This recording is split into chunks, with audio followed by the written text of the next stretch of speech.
Every day, something dramatic happens in the Caribbean that affects our lives. We'll give you the details. We'll give you the facts on Caribbean Perspective with Eddie Frederick.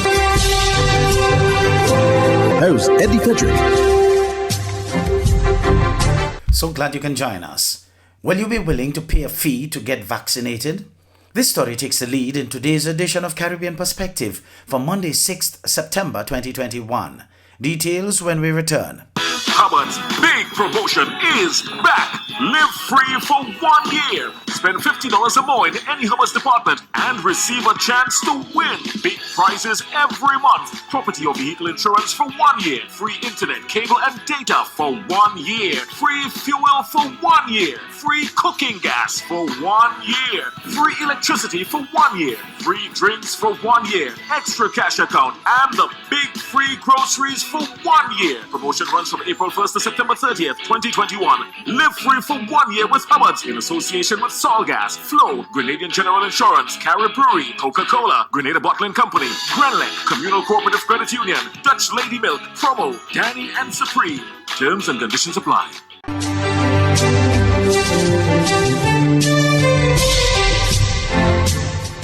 Welcome back. Western Jamaica saw the start of an initiative where people can get the jab for a small fee of Jamaican $1,000. Shamela Pullin of TVJ News has some details. It's a vaccination drive with a twist. For $9, tourism workers and their families can get AstraZeneca, Pfizer, and Johnson & Johnson vaccines. This is a private initiative, and as such, there is a cost to it. But most of our member hotels have agreed to pay for the vaccinations for our staff. I believe it's part of the vaccines that have come in through the government, and the government has made them available. I think where the cost comes in is administering of the vaccine, because I believe it's private nurses and doctors and so forth, and it's a private initiative, so there are costs associated. So based on that, we thought it was a fair price to pay for the convenience. The national vaccination blitz has been a logistical nightmare for the government. It has been a turnoff for many who want to take the vaccine but are not prepared for the inconvenience of the long lines, long wait, and the crowd. We put to the Health Minister, Dr. Christopher Tufton, about the inclusion of private doctors to administer the jab in their office. The calls have been getting louder for this to be done, given that the country has been receiving more vaccines. A number of what I've said will involve private doctors, but it will mean bringing the vaccines closer to where the people are. As it relates to a private doctor's office, they have to meet certain requirements. For example, the vaccine has to be kept at a certain temperature. Not all private doctors' offices have the appropriate refrigeration to maintain the integrity of the vaccines. Those that have gone through the training over the recent weeks, as part of that training, would have that kind of requirement.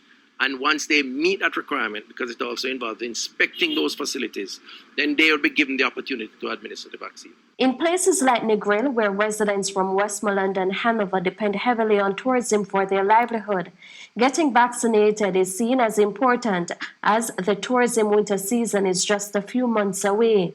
Like many other industries, there is hesitancy, but that appears to be changing. Well, there's so many rumors in the air. So I did want to do my research, to see if, whatever they're saying, what is true, what is not true, then I make up my mind. Well, we hear all sorts of different stories and, but to what is going on now. What really pushed you? Well, a lot of deaths. I've made this step because a lot of persons that I am familiar with has died through COVID. So it put me at the edge of a seat. So I made the decision. This private sector-led initiative continues in the coming days and will include locations in Montego Bay, St. James, and Ocherias in St. Anne. Reporting from the resort town of Negril in Westmoreland, I'm Shamela Pullin for TVJ News. A report on the online learning conducted by the Caribbean Policy Research Institute paints a worrying picture in Jamaica. More from this TVJ News item. noted lack of access to devices and the internet among the big challenges for students. Lack of parental guidance for students engaging in online learning was also another big problem highlighted in the report. Within vulnerable communities, almost half of the households surveyed did not have access to the internet, and 20% of them did not have a suitable device to facilitate remote learning. Students with disabilities were already at a disadvantage, and during COVID, missed out on resources available through face-to-face, including learning coaches, shadows, therapists, and a daily routine tailored to them by developmental specialists. It further pointed out that the learning gaps across various levels continue to widen. Ability tests were used to compare the performance of grade 6 students before and after the pandemic. The results showed a reduction in student performance. What we saw is that there was an 8 percentage point decline in the performance of students in the ability test using the mean score. In 2020, the mean score was 60% compared to 52% in 2021. At the secondary level, there was also a decline in the number of students sitting national and regional examinations. Over in St. Lucia, Soufriere MP Emma Hippolyte is hoping that her example will inspire more young women to enter the political fray. Minister Hippolyte says the decision to choose 4 women to serve as government senators was not coincidence. Don Nicholas of the DBS News World reports. Soufriere MP Emma Hippolyte made reference to negative remarks about her age, saying that she has chosen to ignore such statements. At least a number of young persons within her constituency, she says, voted in her favor, which makes a strong statement about her ability to mobilize the youth. She says the decision to have 4 women serve as government senators was deliberate. It sends a strong message about the female contribution in the political arena. What I have done is to ignore it. I don't want to focus on it. What I would like to do is to carry the young women with me. And our focus as we sit on all the boards is to ensure that we have gender balance, to carry our young women, give them the exposure that is required, and to tell them that you too can be a parliamentary rep. You too can be the head of the national insurance. You too can be the director of audit. She says in many instances, the focus is on the outward appearance rather than the ability to lead. As you know, they focus on our clothing. They don't focus on content, on ability to serve. Most times I always say, we women are our worst enemies because we are the ones targeting and everything else. But it does not bother me. I've always said so. I'm there to serve. I know my ability, I know my capabilities, and I just move forward knowing that my main objective is to serve the people of St. Lucia. Ms. Hippolyte wants to see more young women assume leadership roles in politics and in business. For the DBS News World, I am Don Nicholas. The hurricane season is now upon us, so we as Caribbean people need to remember to think safety and be prepared. Avoid venturing outside during a storm or hurricane, especially if there are strong winds. Rooftops and other debris are often blown about and can cause great damage.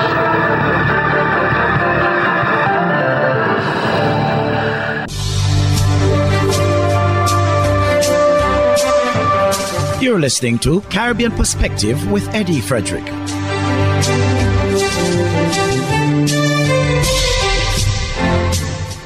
Over in St. Vincent, Dr. Ralph Gonsalves' government is leaving nothing to chance amidst plans of protest action by the Public Service Union this week. Prime Minister Dr. Ralph Gonsalves said his administration has requested 20 nurses from Cuba and other measures should nurses in the country withdraw their services during the industrial action. We can bring back retired nurses. There are some set nurses who we can redeploy. There are some other persons whom we can hire who are nurses, because remember we have more nurses than that. We train more nurses than the system itself, the state system could employ. And then, of course, I put in a request for 20 Cuban nurses. This is a free and democratic world, you know. You give your notice, to the executive, to the Governor General, as required by the Essential Services Act for your 14 days. That's fine. But don't think I'm going to sit down and don't deal with my responsibility. Over now to Grenada, where community spread of the coronavirus has sparked debate as to the source. Several people are blaming it on the 48-hour quarantine period for vaccinated travelers to the island, while others are attributing it to the wild protest action of hundreds in the various outlying parishes who went against the government decree to abandon the public holidays for Carnival 2021 in the wake of the ongoing pandemic. When contact tracing of one person who was purported to have tested positive for the Delta variant was done, it led the authorities to many places, showing early in the game the likelihood of community spread. Up to recently, the official figure of deaths moved from 1 to 5, with an unofficial but loud rumor putting it at 7. When this newscast was being prepared, the official figures of positive cases moved from almost 0 in late July to early August to now over 1,000 positive cases.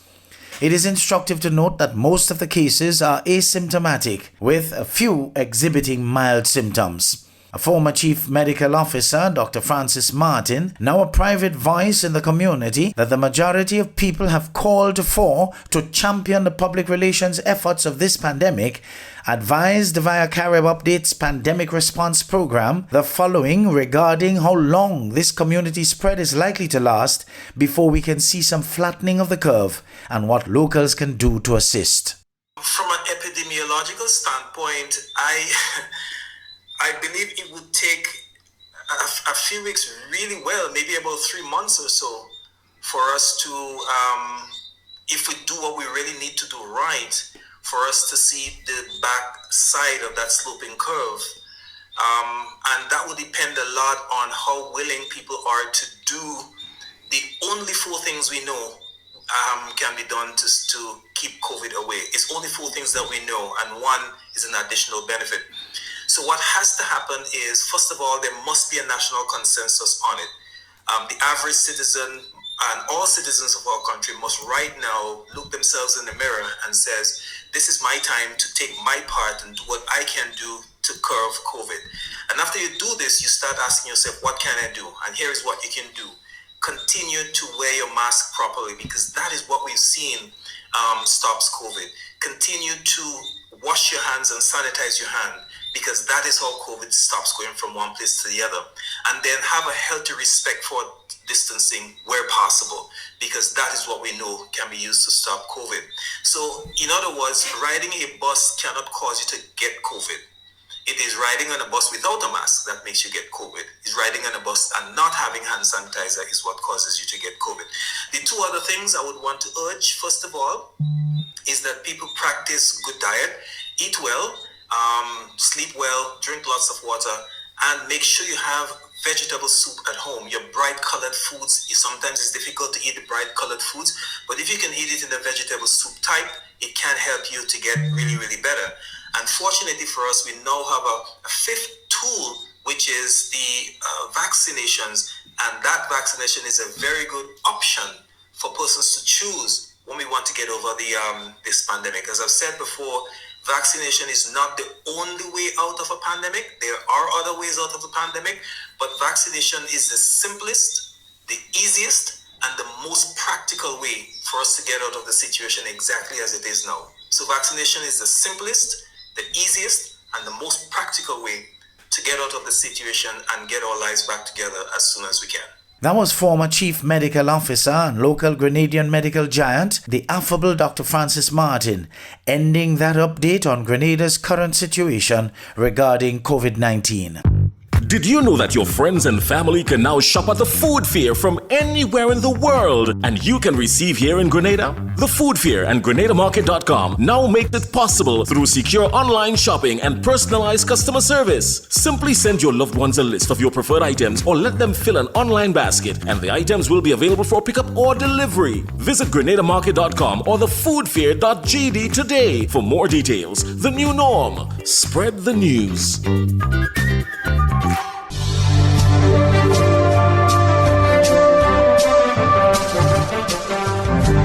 I am am Eddie Frederick. This has been Caribbean Perspective, a whole new approach to highlighting developments in the Caribbean. In the meantime, please continue to log on to CaribbeanPerspective.com for more daily news and more.